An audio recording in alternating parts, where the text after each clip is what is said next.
Good morning, everyone. I'm Marala Obaldi Patuan. So, I am the first reporter about fiscal policy from 1946 to present. So, the impact of the war on the Philippines economy was effectively disparate as the Manila, the capital, was razed to the ground while the rest of the Philippines was relatively untouched.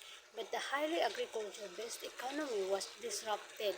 The United States may have declared the Philippines independent, but as the country needed rehabilitation funds from the United States, the dependency of the Philippines to the American was was an important was an opportunity to be taken advantage of by the former colonial administration. So, ang epekto daw ng digmaan sa ekonomiya natin sa Pilipinas is lubhang magkakaiba. Kaya na lang sa Manila at sa kabusaran ay lubusan daw nawasak, habang ang ibang parte naman ng Pilipinas ay halos hindi daw naapektuhan. So, ganun pa man is ang ekonomiya natin ay nakasalalay sa agriculture ng ekonomiya. So, na-delay or nahuli tayo sa agriculture. So, dineklara daw ng United States ang kalayaan ng Pilipinas. So, kinailangan ng bansa natin ng pondo para sa rehabilitation. So, mula sa United States. Ito ay nagbigay daw ng pagkakataon sa Pilipinas sa dating kolonyal na tagapamahala na samantalahin ang pagdedepende ng mga Pilipinas sa mga Amerikano. And the economic situation was problematic that by 1949 there was several lack of funds in many aspects of governance, such as the military and economic sector. No effort were made to improve tax collection, and the United States advised to adopt indirect taxation. So, ang sitwasyon daw ay naging mahirap para noong panahon noong 1949 nagkaroon ito ng kakulangan sa pondo at maraming aspeto ng pamamahala sa mga military education. So, wala daw ginawa upang maging maayos na koleksyon sa buwis ang government natin. So, pinayuhan daw ng US ang Pilipinas upang magpatupad ng buwis. The administration of Manuel Rojas declined the proposal because it did not want to align in Congress. So, hindi daw tinanggap o tinalikuran daw ng administrasyon ni Manuel Rojas ang panukala dahil sa ayaw niyang mahiwalay ito sa mga kaalyado niya o kasama niya sa mga kongreso. The Elpidio Quirino naman is the infamous for economic quote came during the President Elpidio Quirino to the implementation of the important exempt control that lead to in part substitution development. This policy allowed for the economic expansion of viable manufacturing sector that reduced economic dependency on effort. New tax measures were also passed which included higher corporation tax rates to increase government revenue. Tax revenue in 1953 increased twofold compared to 1948, the year with Quirino first assumed presidency.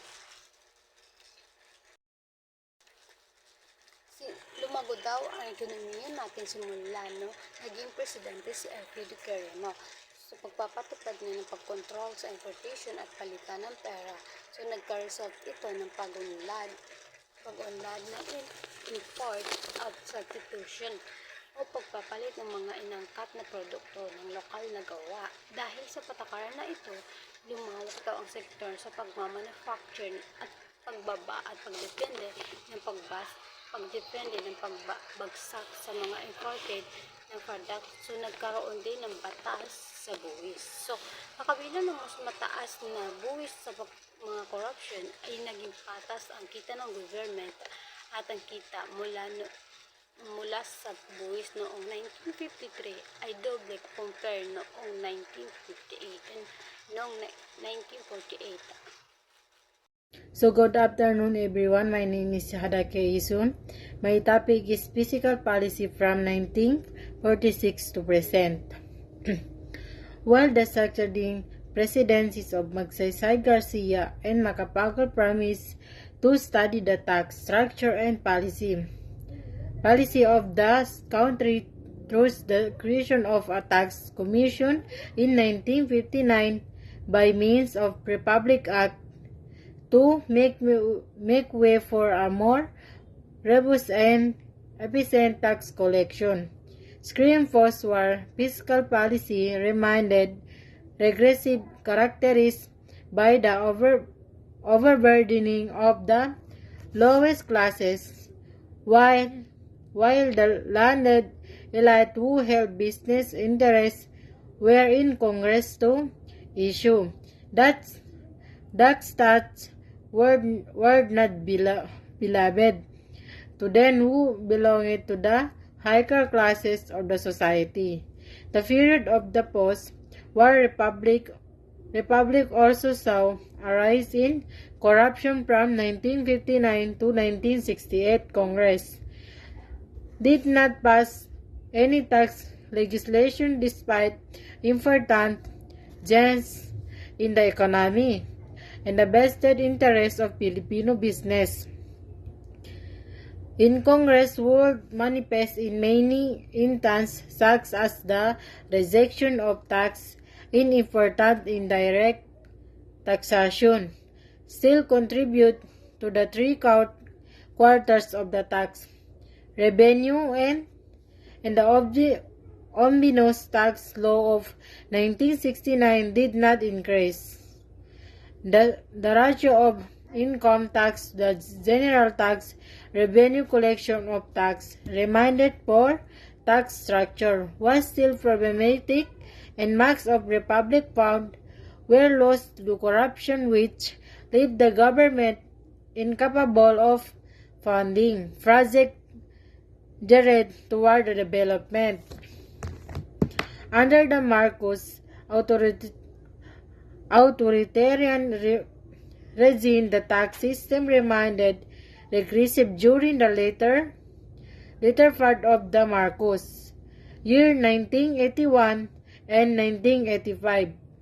The tax system was still heavily dependent on indirect tax, with made up 70% of total tax collection. The tax system also remained unresponsive. Tax grew. Mga sumusunod na pagpapangulo ni Magsaysay Garcia at Macapagal ay nangakong pag-aralan ang struktura at patakaran sa buwis ng bansa sa pamamagitan ng palikhanang isang tax commission noong 1959 sa pamamagitan ng Republic Act No. 2211 upang mabigay daan sa isang mas matatag na at mahusay na sistema ng pangongolekta ng buwis. Ang patakaran sa pananalapi pagkatapos ng digmaan ay nananatiling regressive na ilarawan sa pamamagitan ng paghihirap sa pinakamababang uri, habang ang mga may-ari ng lupa na may interes sa negosyo ay nasa Kongreso upang tiyakin na ang mga buwis ay hindi ipapataw sa kanila. Sa kabilang mas mataas na uri, ang lipunan ang panahon ng post-war republic ay nakikita rin ang pagtaas ng corruption mula 1959 hanggang 1968. Walang ipinasang batas buwis sa Kongreso sa kabila ng mahalagang pagbabago sa ekonomiya at ang mga interes ng mga negosyanteng Pilipino. Sa Kongreso ay makikita sa maraming pagkakataon tulad ng pagtatanggi ng mga buwis sa mga import, ang dituwirang pagbubuwis ay nag-ambag pa rin sa tatlong kapat ng mga kita, buwis at ang Omnibus Tax Law. 1969 ay hindi nagpataas ng narasyo ng buwis sa kita sa paghalatang kita sa buwis. Ang pangongolekta ng buwis ay nananatiling mahina. Ang instruktura buwis ay problema pa rin at marami sa mga pondo ng republiko ang nawala sa korupsyon na nag-iwan sa gobyerno na walang kakayahan pundohan ng mga proyekto na nakatuon sa pag-unlad. Sa ilalim ng rehimeng autoritaryan ni Marcos at ang sistema ng buwis ay nananatiling regressive. Sa huling bahagi ng mga taon ni Marcos, 1981 and 1985, ang sistema ng buwis ay luphan na nakadepende pa rin sa dituwirang buwis na bumubuo ng 70% ng kabuuan. Koleksyon buwis. Ang mga sistema ng buwis ay nananatiling walang tugon ang mga buwis na lumago.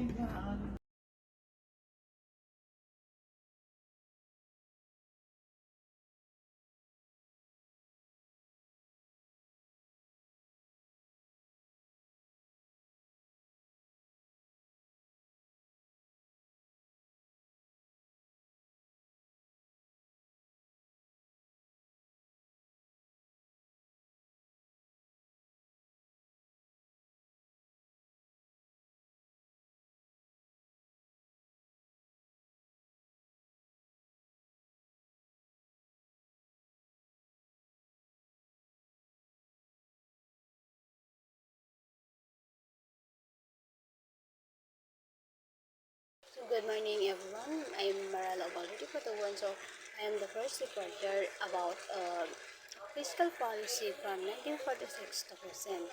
So the impact of the war on the Philippines economy was effectively disparate as the Manila, the capital, was razed to the ground while the rest of Philippines was relatively untouched. But the highly agriculture-based economy was disrupted. The United States may have declared the Philippines independent, but as the country needed rehabilitation funds from the United States, the dependency of the Philippines to the American was an important opportunity to be taken advantage of by the former colonial administration.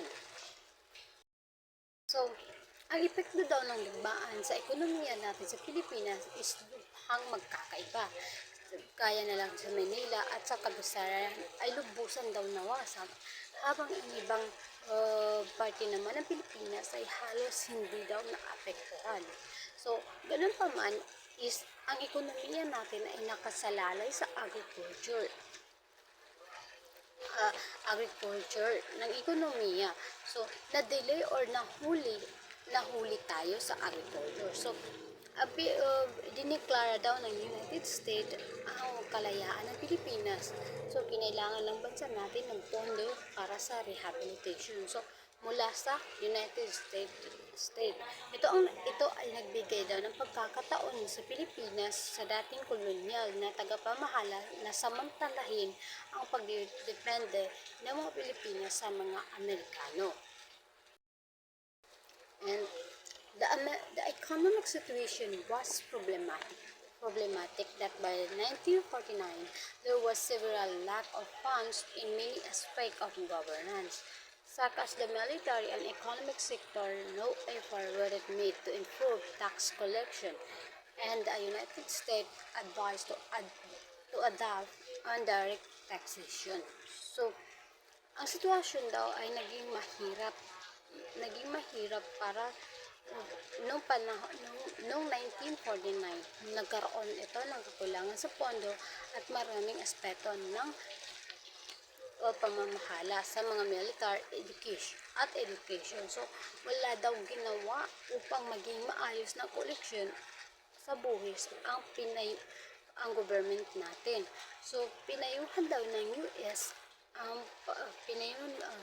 Pinayuhan daw ng US ang Pilipinas upang magpatupad ng buwis. The administration of Manuel Rojas declined the proposal because it did not want to align in Congress. So, hindi daw tinanggap o tinalikuran daw ng administrasyon ni Manuel Rojas ang panukala dahil sa ayaw niyang mahiwalay ito sa mga kaalyado niya o kasama niya sa mga kongreso. The LPD Corona naman is the infamous for economic quote came during the President Alfredo Corino to the implementation of the important exams control that lead to in part substitution development. This policy allowed for the economic expansion of viable manufacturing sector that reduced economic dependency on effort. New tax measures were also passed which include higher corporation tax rates to increase government revenue. Tax revenue in 1953 increased twofold compared to 1948, the year with Quirino first assumed presidency. Lumago daw ang ekonomiya natin simula naging presidente si Alfredo Quirino. So, pagpapatupad niya ng pagkontrol sa importation at palitan ng pera. So, nagka-result ito ng pag-unlad ng import at substitution o pagpapalit ng mga inangkat na produkto ng lokal na gawa. Dahil sa patakaran na ito, lumawak daw ang sektor sa pagmamanufacture at pagbaba at pagdepende ng pagbagsak sa mga imported ng product. So, nagkaroon din ng batas sa buwis. So, kakabila ng mas mataas na buwis sa mga corruption ay naging patas ang kita ng government at ang kita mula sa buwis noong 1953 ay doble compare noong 1958 and noong 1948. So good afternoon everyone, my name is Hadake Isun. My topic is Fiscal Policy from 1946 to present. While the succeeding presidencies of Magsaysay Garcia and Macapagal promised to study the tax structure and policy of the country through the creation of a tax commission in 1959 by means of Republic Act to make way for a more robust and efficient tax collection. Screen post-war fiscal policy remained regressive characterized by the overburdening of the lowest classes, while the landed elite who held business interests were in Congress to issue that stats were not beloved to them who belonged to the higher classes of the society. The period of the post-war republic also saw a rise in corruption from 1959 to 1968. Congress did not pass any tax legislation despite important gains in the economy and the vested interests of Filipino business.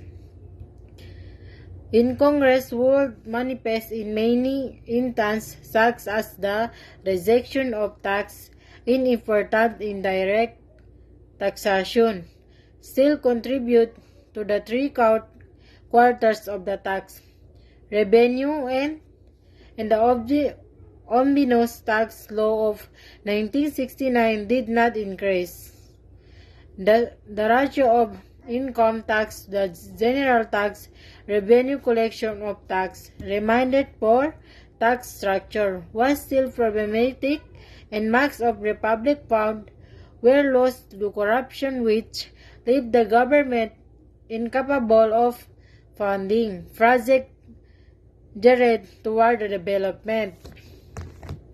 Under the Marcos authoritarian regime, the tax system remained regressive during the later part of the Marcos year 1981 and 1985.